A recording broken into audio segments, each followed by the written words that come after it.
कांग्रेस जुड़ रहा है, कोई कांग्रेस टूटता नहीं है।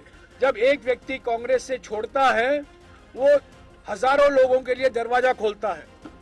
हमारे संगठन में कई युवा हैं, कई महिलाएं हैं, कई अनुभवी नेता हैं जिनको किसी कारणवश मौका नहीं मिला है।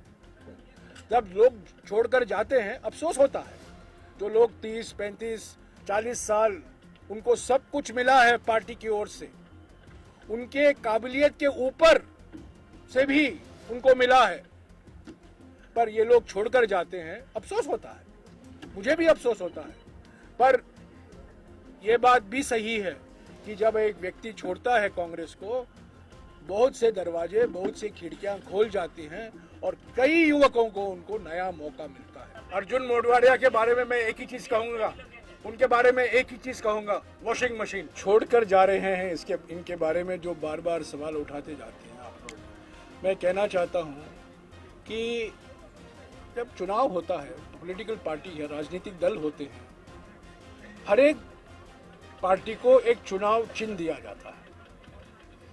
हर एक पार्टी को वन पार्टी वन सिंबल ये हमारा चुनावी प्रक्रिया है। पर पहली बार हम देख रहे हैं हमारे देश में वन पार्टी टू सिंबल है। और मैं शिकायत करना चाहता हूं चुनाव आयोग से कि बीजेपी के पास 2 सिंबल हैं और ये 2 सिंबल पर लड़ रहे हैं। एक तो कमल का फूल है और दूसरा वॉशिंग मशीन।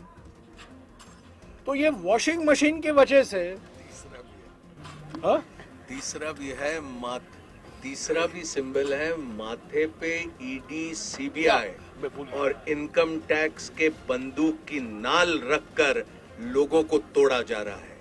ये लोकतंत्र के ऊपर दिन दहाड़े एक डाका डालने की प्रक्रिया है। जिनको विश्वास है कि लोगों का समर्थन उनको मिलेगा, वो दूसरे राजनीतिक दलों को अनैतिक तरीके से तोड़ने का प्रयास कभी नहीं करेंगे। उनको खौफ है, उनको डर है कि पिछले 10 सालों में दिए हुए वादे उन्होंने नहीं निभाए।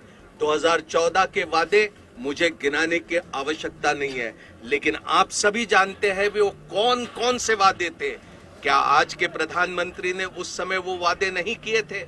उसका जवाब पहले दो और फिर बाद में दूसरे वादे देने का काम करो। ये आखिरी गोल शासन नहीं है, सेवा की साधना है। और यही करते करते कांग्रेस को बहुत साल पावर भी मिली है। कभी हम लड़खड़ाए हैं, कभी गिरे हैं, पर मायूस नहीं हुए हैं, संभले हैं और दुगनी ताकत से लड़े हैं। ये हमारा इतिहास है। इंदिरा जी खुद चुनाव हार गई, सब कहते थे अब क्या होगा कांग्रेस का। वही इंदिरा जी को इस देश की जनता ने फिर से प्रधानमंत्री बनाया। सीताराम केसरी जी के वक्त में देश में किसी भी राज्य में हमारे पास शासन नहीं बचा था। सोनिया गांधी जी ने बागडोर संभाली, 19 राज्यों में कांग्रेस की सरकार बनी, यूपीए 1 और यूपीए 2 बनी। गुजरात में भी आप दौर देखेंगे तो 2004, 2009 में ऑलमोस्ट आधे एमपीज गुजरात की जनता के आशीर्वाद से कांग्रेस के जीते थे। हमारे 2001 में 2 में अहमदाबाद के मेयर भी हमारे बने, ब्लॉक परिषद, जिला परिषद, सब जगह हम जीते थे। शासन में 2017 में ऑलमोस्ट आ गए थे, बहुत कम सीटों से, और कुछ सीटें 17 सीटें बहुत कम वोटों से हम हारे थे। तो ये चलता रहता है, आखिर में जनता जनार्दन है। 2017 में 17 एमएलए कांग्रेस छोड़ के गए थे। हमारे कांग्रेस विधायक दल के नेता और विप दोनों कांग्रेस छोड़ के गुजरात में चले गए थे। पर मैं सैल्यूट करता हूं गुजरात की जनता को कि इन 17 में से 15 को गुजरात की जनता ने हरा दिया था। सिर्फ 2 वापिस आए थे और उसमें एक गोधरा के सिर्फ 265 वोटों से और जामनगर वाला एक ठीक से। तो ये मायूस होने का सवाल नहीं है और आगे आने वाले दिनों में अच्छा होगा।